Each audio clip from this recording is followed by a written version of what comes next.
wabarakatuh. Waalaikumsalam warahmatullahi wabarakatuh. Alhamdulillah. Wassalamu ala Rasulillah wa ala alihi wa ashabihi ajmain. Alhamdulillah pada kesempatan siang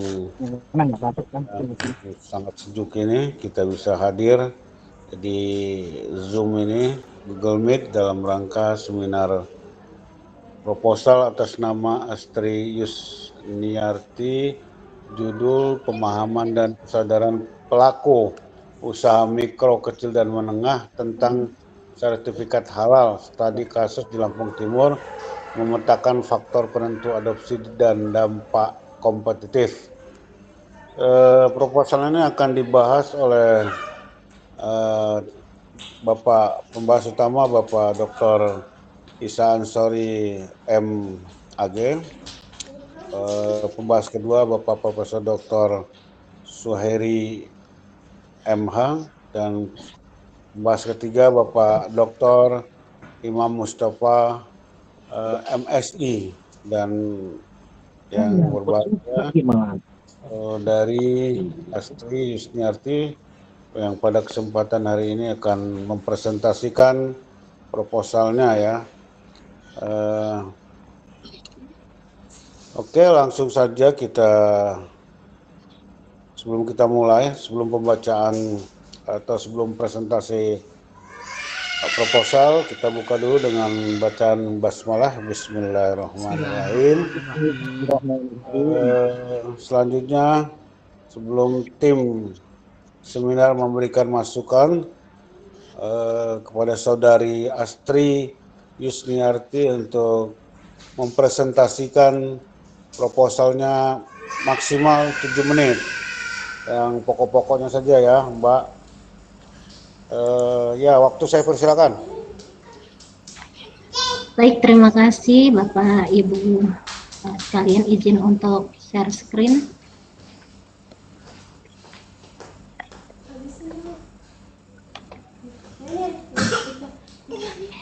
Mana sih?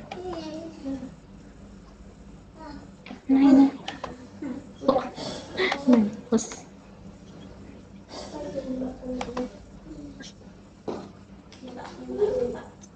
Nggak usah alasan, Mas Astri, alasan putus-putus, nggak kedengar. Siap, Pak. Baik, Assalamualaikum warahmatullahi wabarakatuh.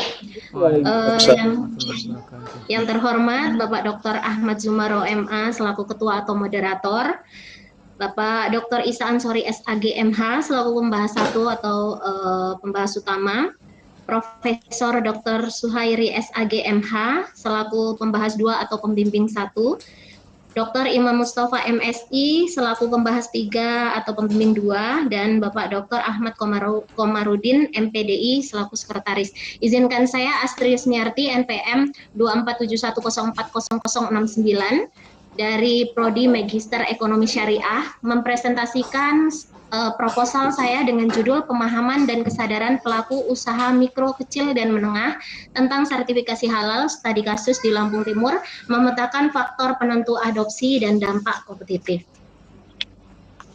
Seperti kita tahu bahwasanya Indonesia ini merupakan negara dengan populasi muslim terbesar, sehingga Indonesia memiliki peluang besar dalam memperkuat daya saing produk halal yang terjamin kualitasnya.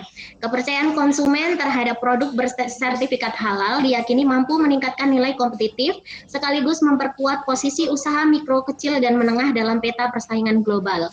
Sertifikasi halal bukan sekedar dinilai sebagai kepatuhan minimal, tetapi sebagai pembeda strategis untuk meningkatkan daya saing UMKM. Dari sisi perspektif ekonomi digital, proses sertifikasi halal melalui ekonomi digital menurunkan friksi sertifikasi, mulai dari biaya pencarian, pelacakan, verifikasi, dan meningkatkan standar ekspektasi konsumen terhadap transparansi, keterlacakan, memperluas pasar, dan membuka peluang bagi pelaku usaha kecil. Menurut Undang-Undang Nomor 33 Tahun 2014 tentang Jaminan Produk Halal dan pembentukan Badan Penyelenggara Jaminan Produk Halal sebagai komitmen yang menjamin perlindungan konsumen muslim dan mendorong daya saing UMKM. Keberhasilan dari kebijakan ini dipengaruhi oleh kesiapan ekosistem pendukung, mulai dari pendampingan, pembiayaan, digitalisasi proses, dan integrasi informasi.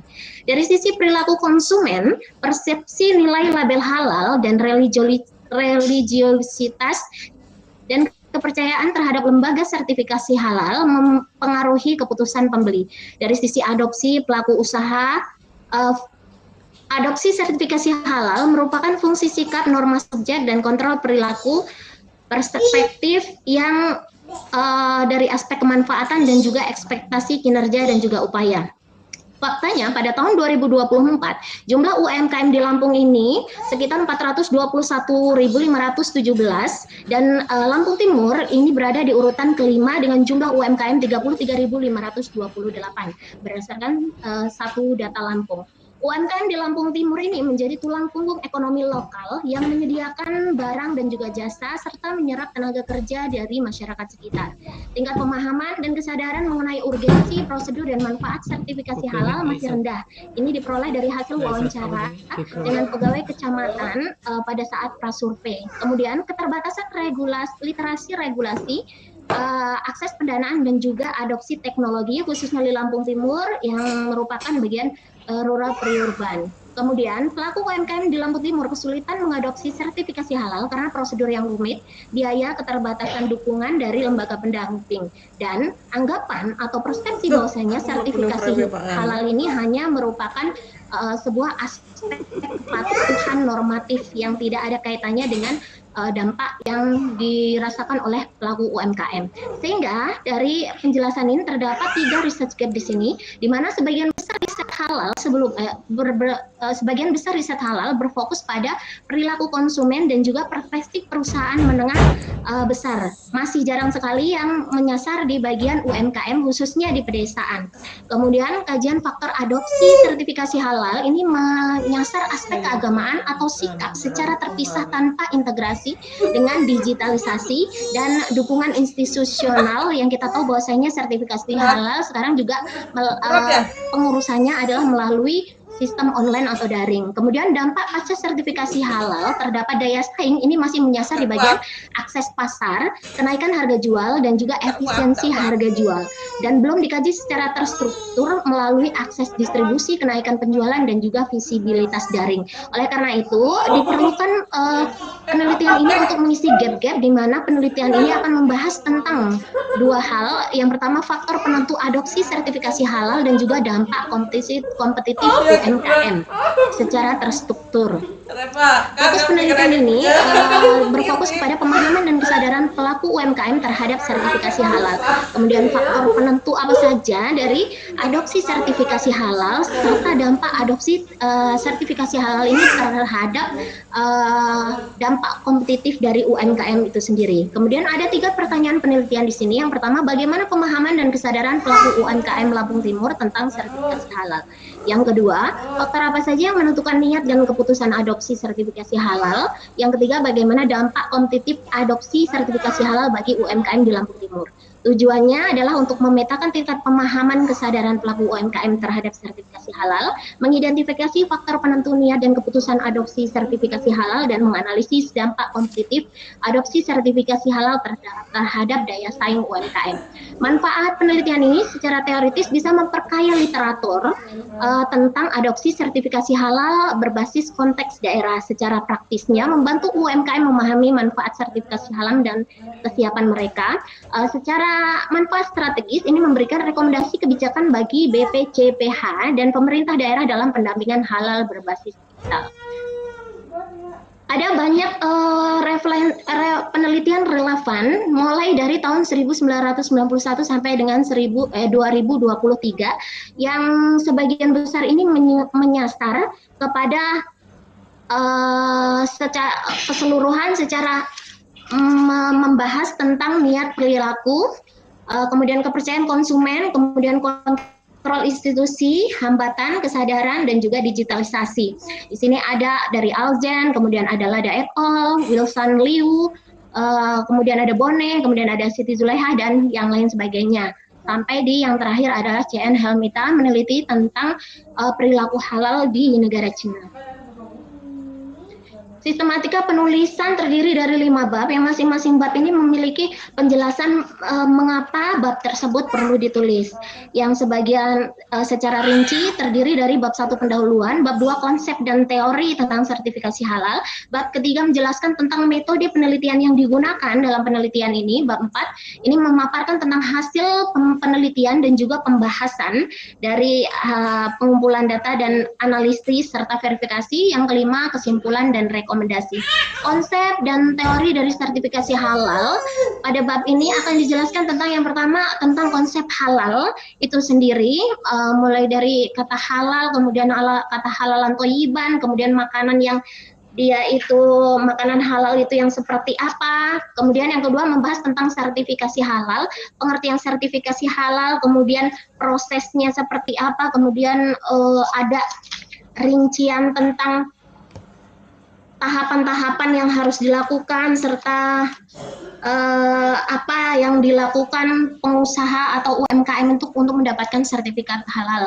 Kemudian yang poin ketiga membahas tentang usaha mikro, kecil dan menengah. Di sini dijelaskan tentang apa itu pengertian UMKM, kemudian dasar hukum dari UMKM itu sendiri seperti apa, terus kemudian pengelompokannya seperti apa, itu nanti dijelaskan di konsep dan teori di bagian UMKM. Dan yang terakhir membahas tentang teori perilaku terencana atau teori of planned behavior atau TPB. Ini digagas oleh Azlen yang dia merupakan modifikasi atau penambahan perceived behavior control pada teori terdahulu, yaitu teori of recent actions. Kemudian selanjutnya ini merupakan kerangka pikir dari penelitian ini, bahwasanya pemahaman dan kesadaran ini merupakan pondasi awal. Pemahaman UMKM ini merupakan pondasi awal yang terdiri dari pengetahuan prosedural, mulai dari alur, syarat, mekanisme, dan juga literasi regulasi.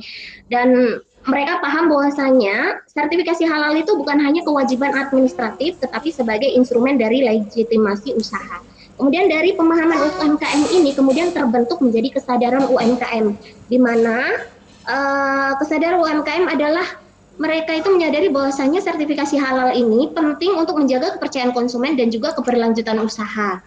Sertifikasi halal itu sebagai instrumen atau peningkatan reputasi dan juga daya saing produk.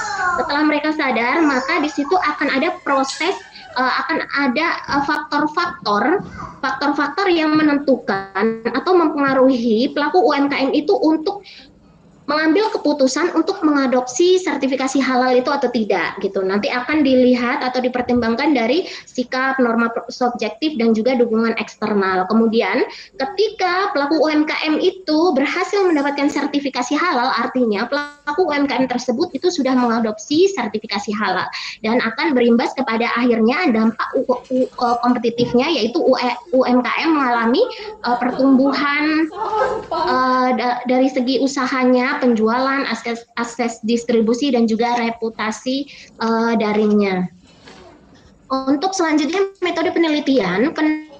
Penelitian ini adalah field research, di mana data yang diperoleh ini langsung dari lapangan. Penelitian ini berjenis kualitatif dan studi kasus. Kualitatif karena memang di sini peneliti ini ingin memahami makna atau pengalaman kesadaran pelaku UMKM terhadap sertifikasi halal secara mendalam. Studi kasus dipilih karena akan memberi gambaran konkret mengenai dinamika lokal yang mencerminkan kondisi rural periurban.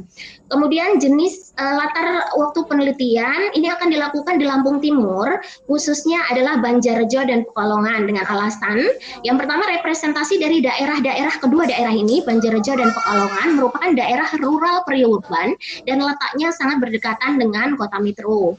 Alasan yang kedua, pemilihan Banjarjo dan Pekalongan ini karena memang kedua daerah ini merupakan sentra kegiatan ekonomi di Lampung Timur. Untuk yang di Pekalongan ini dia agribisnis dan juga produksi makanan untuk yang di Banjarnegara ini karena dia memang masih dalam lingkupan usaha kecil yang dia rumahan industri makanan gitu. Penelitian ini akan dilakukan selama 6 bulan pada tahun 2025 yang akan didesain dengan kegiatan persiapan mulai dari persiapan pengumpulan data, analisis data dan juga finalisasi laporan. Sumber data dan data.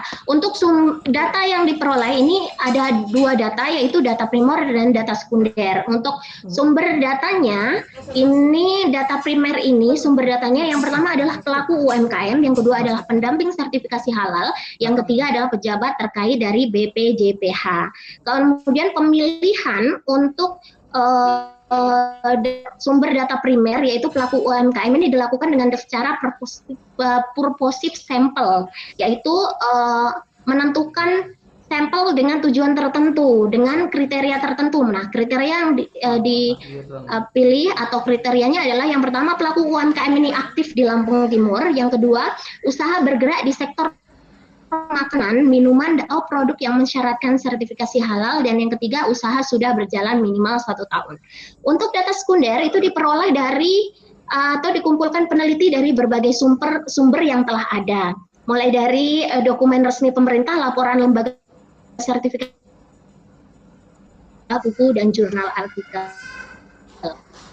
Untuk teknik dan prosedur pengumpulan data 3 cara. Yang pertama wawancara mendalam. Wawancara mendalam ini dilakukan kepada tiga narasumber yaitu pelaku UMKM, pendamping sertifikasi halal, mohon maaf typo. Kemudian yang ketiga pejabat terkait dari BPJPH. Kemudian yang digunakan adalah pendekatan semi terstruktur di mana peneliti ini sudah memiliki daftar pertanyaan, tapi pertanyaan itu bisa digali atau peneliti bisa menggali jawaban terbuka sekaligus menjaga fokus penelitian. Yang observasi dilakukan di mana peneliti ini terlibat dalam kegiatan sehari-hari orang yang diamati atau digunakan sebagai sumber data penelitian. Yang digunakan di sini adalah partisipasi pasif, di mana meskipun berada di lokasi tapi peneliti ini tidak ikut dalam proses pembuatan atau proses yang ingin diamati atau data yang diamati. Jadi sebagai partisipasi pasif. Kemudian dokumentasi mengumpulkan data sekunder berupa regulasi, laporan kebijakan, dokumen pendukung seperti tulisan hasil penelitian, artikel ilmiah penelitian terdahulu, serta dokumen terkait kajian sertifikasi halal pada UMKM. Teknik penjaminan keabsahan data ini dilakukan dengan cara teknik triangulasi, yaitu menggunakan berbagai sumber dan metode untuk memastikan keakuratan data. Yang digunakan adalah triangulasi sumber, di mana peneliti itu menggunakan berbagai sumber data untuk memastikan konsistensi temuan. Untuk itu, untuk penjamin keabsahan data ini bersumber dari beberapa sumber, yaitu pelaku UMKM, pendamping sertifikasi halal, dan juga pejabat dari BPJPH. Teknik analisa data ini menggunakan teori dari Mills and Haberman, di mana ada 3 tahapan, mulai dari reduksi data, kemudian data display, dan juga verifikasi. Di sini untuk data display, data display, untuk data reduction atau reduksi data itu peneliti akan memilih memusatkan perhatian atau menyederhanakan, mengabstraksikan dan mengubah data muncul dalam lapangan tertulis dalam bentuk transkrip wawancara. Jadi akan memilah yang dibutuhkan akan digunakan, yang tidak dibutuhkan akan disingkirkan. Kemudian langkah kedua adalah data display, di mana penyajian data ini akan disajikan dalam bentuk narasi deskriptif dan tabel tematik untuk mempermudah interpretasi. Dan kemudian langkah ketiga adalah conclusion dan verifikasi, di mana penarikan kesimpulan dan verifikasi dilakukan dengan menghubungkan data empiris yang diperoleh dan dikaji berdasarkan teori. Demikian pemaparan dari saya. Selanjutnya saya kembalikan kepada moderator. Pak Ketua.